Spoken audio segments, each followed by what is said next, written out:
Good day, viewers.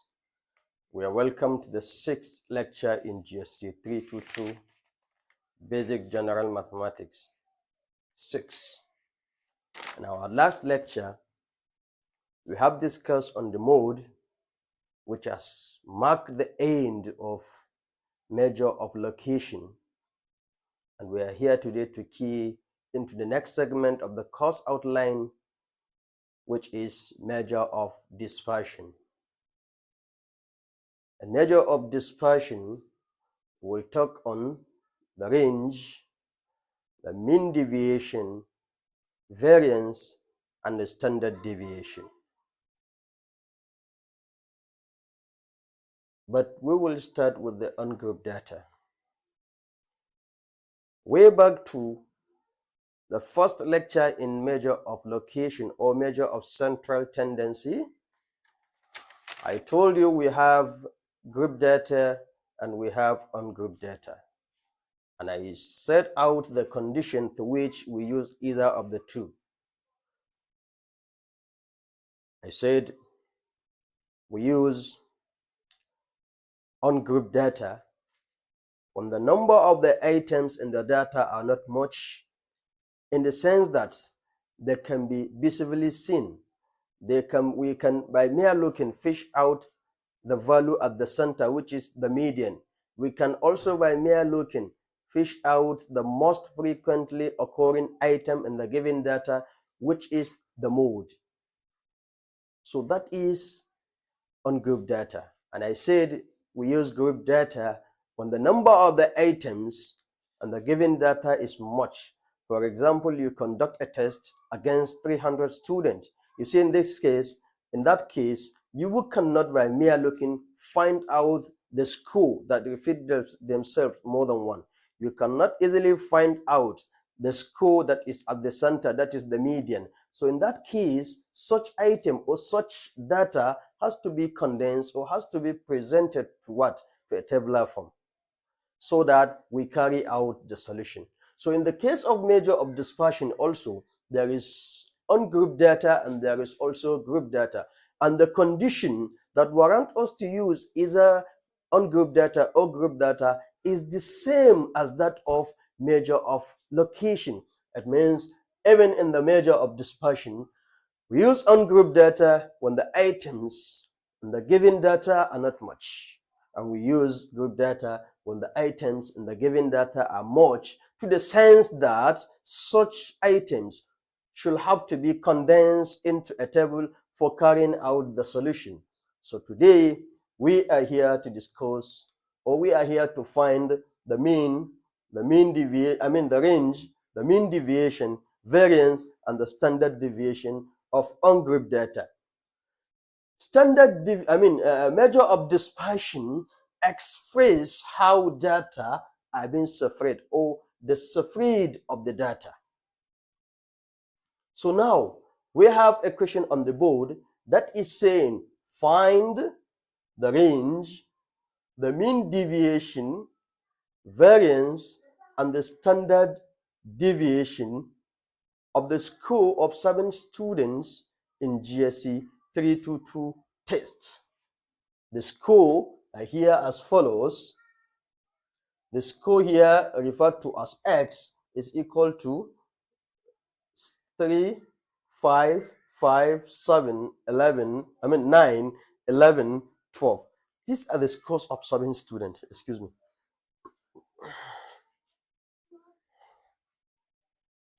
These are the scores of 7 students. So you see, the test was conducted against just 7 students. So you see, the items are just 7. They are not much. That is the condition, or that is where we are going to make use of ungrouped data. So we are asked to find the range. The first one, this is the score. And the first one, range. We're now going into the solution. Range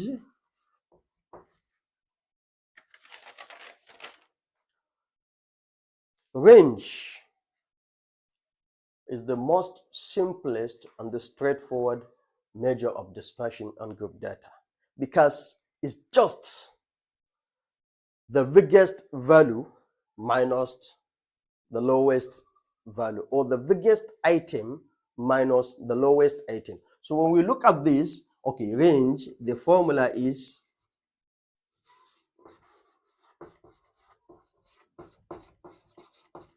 biggest item minus smallest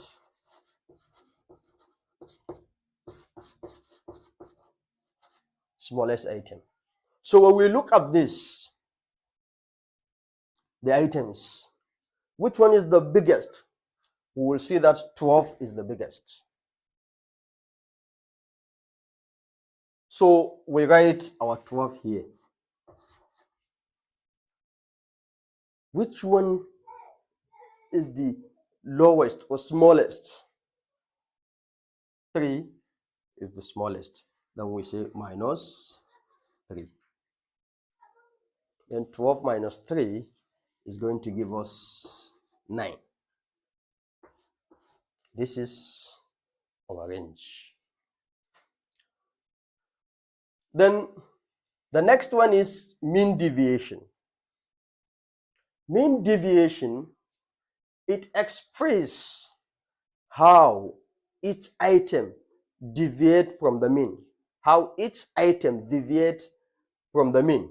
And it is the sum of absolute deviation from the mean. It has a formula as follows. Mean deviation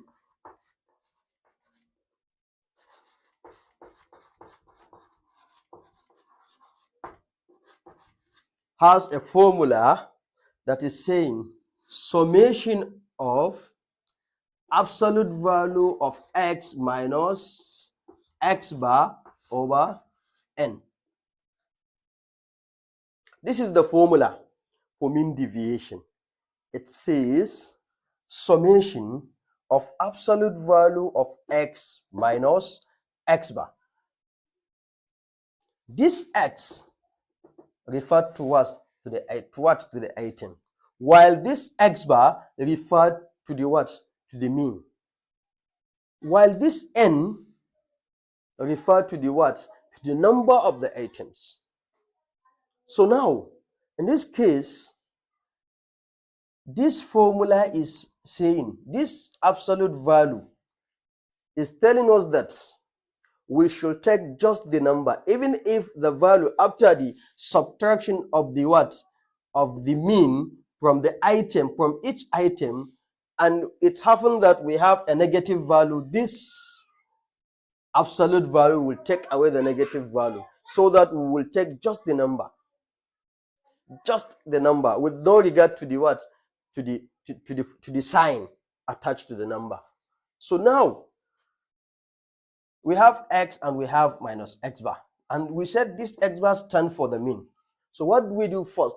The first step is we need to find the mean of this distribution of these items. We must find the mean. Then after finding the mean, then we should subtract mean from each of the item.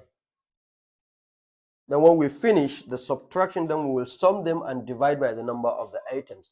Therefore, we should continue here. So now, for us to find the mean, remember the formula for mean. X bar stands for summation of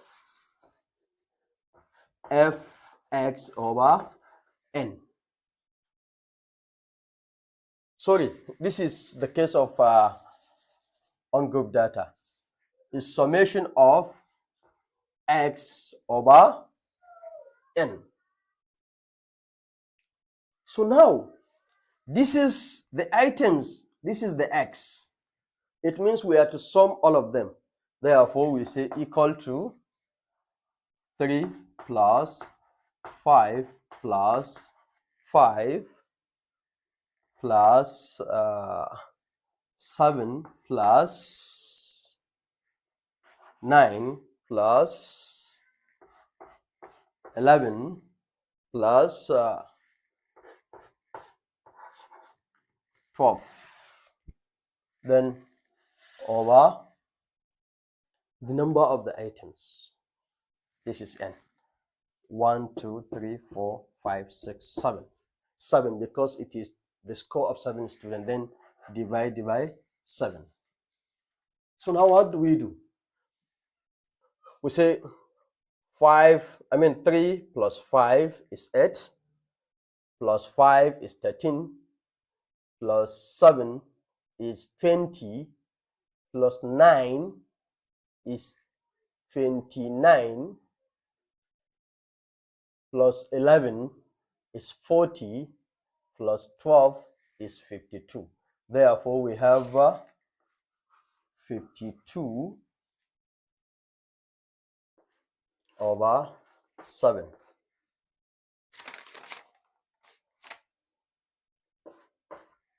So now 52 over 7, when we divide 52 over 7, is going to give us 7.43. So this is our mean. So now, having find our mean, then we should subtract the mean from each item. So now, what do? We go to the item. The first item is 3, and we subtract mean from the 3, from the first item. Therefore, it's going to be absolute value. Remember, it's in absolute value of 3 minus the mean, 7.43.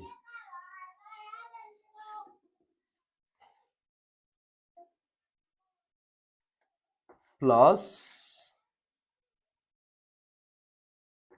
absolute value of 5 minus, that's the second one, minus the mean, 7.43. Then plus again 5, absolute value of 5 minus 7.43. Then we close it. Then again, we move this one, plus absolute value of 7 minus the mean, that's 7.43. Then we are now moving to this. We say plus absolute value of this one, 9 minus the mean, which is 7.43.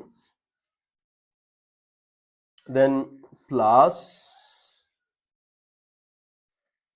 second to the last, absolute value of 11 minus the mean, which is 7.43. Then plus the last one, which is absolute value of 12 minus 7.43. We close the absolute value. So now we have what? We are now taking care of the what? Deviation. The first one, therefore, the whole of this, this is the continuation of this. So, which is equal to, then here we have 3 minus 7.43. 3 minus 7.43. So what will be the answer? That is going to give us 4.43. That's the first one. Then plus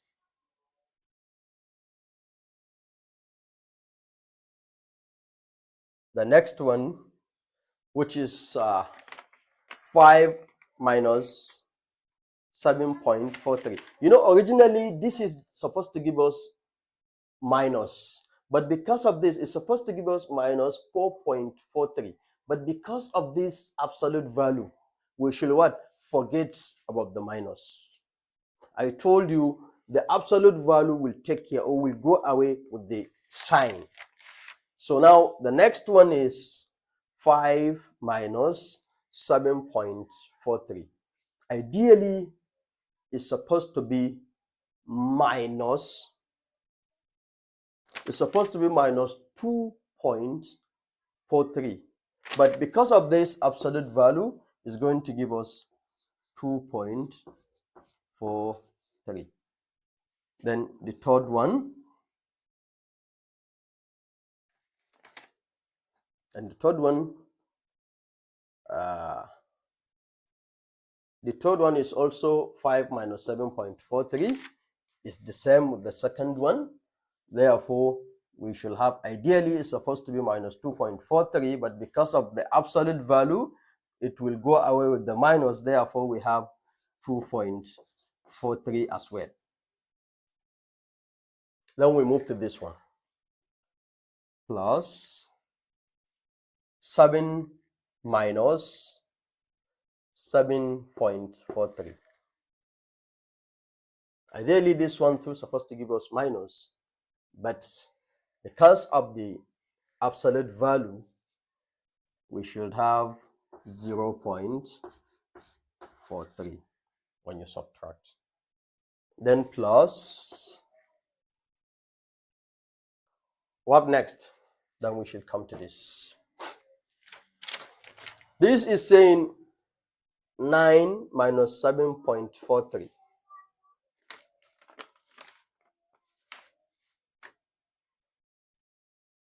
9 minus 7.43. So this is supposed to give us 1.57.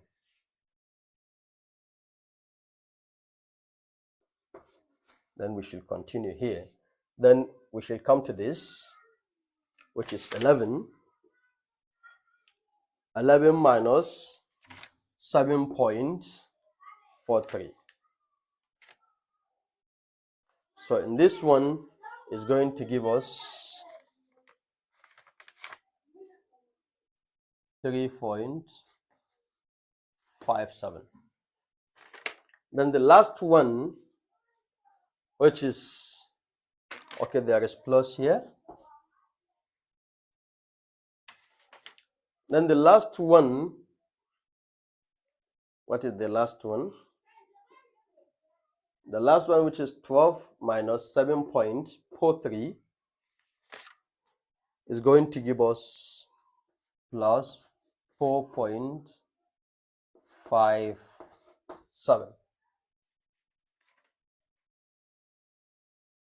So now we have gotten 5.57. 4.57 at the last.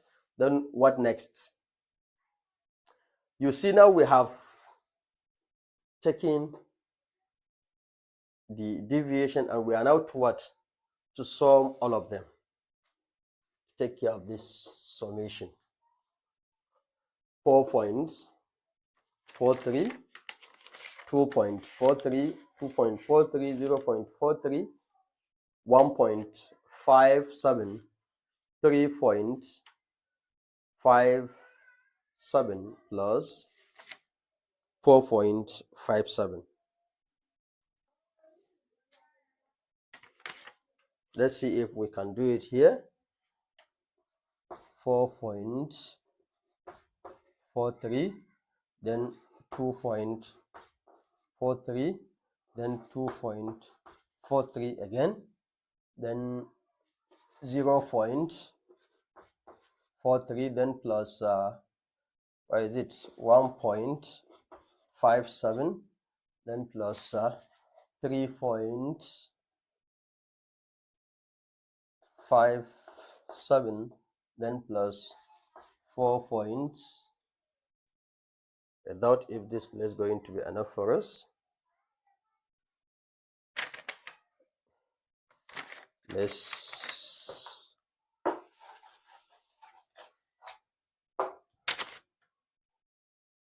do it here. 4.43, then 2.43, then 2.43 again, then 0.43, then 1 plus 5.7, then 3.57, then 4.57, the last one.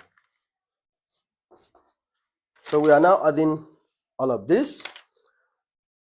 We have 3 plus 3, which is 6, plus 3, which is 9, plus 3, which is 12, plus 7, which is 19, plus 7, which is 26, plus 26,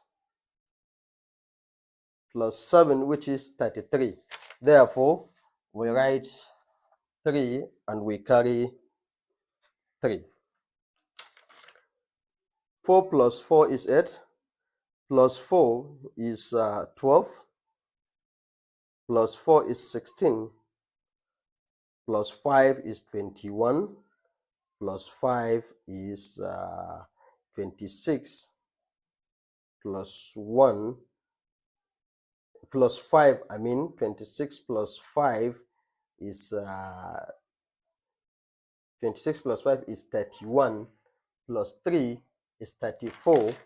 Then we write 4 and we keep going with the 3. Then we put our dot here. Then 4 plus 2, 6, plus 2 is 8, plus 0 is 8, plus 1 is 9, plus 3 is 12, plus 4, 12 plus 4 is 12 plus 4 is 16, plus 3 is 19. Then we write our 19. Therefore, the whole of this is equal to 19.43. So the summation is going to give us 19.43. So now the summation of all this has given us 19.43. Then what next? Then we divide by n. And n is the number of the items, which is 7.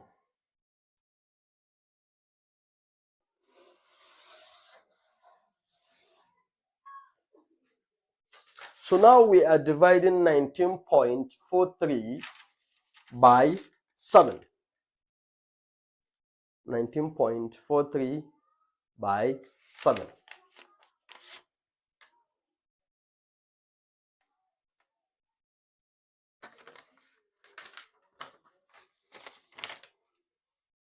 When you divide 19.43 by 7, it's going to give us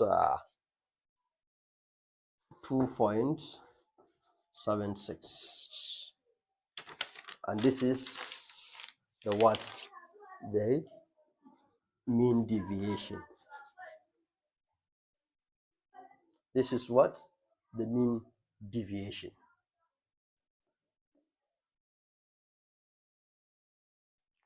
So you see, we are able to find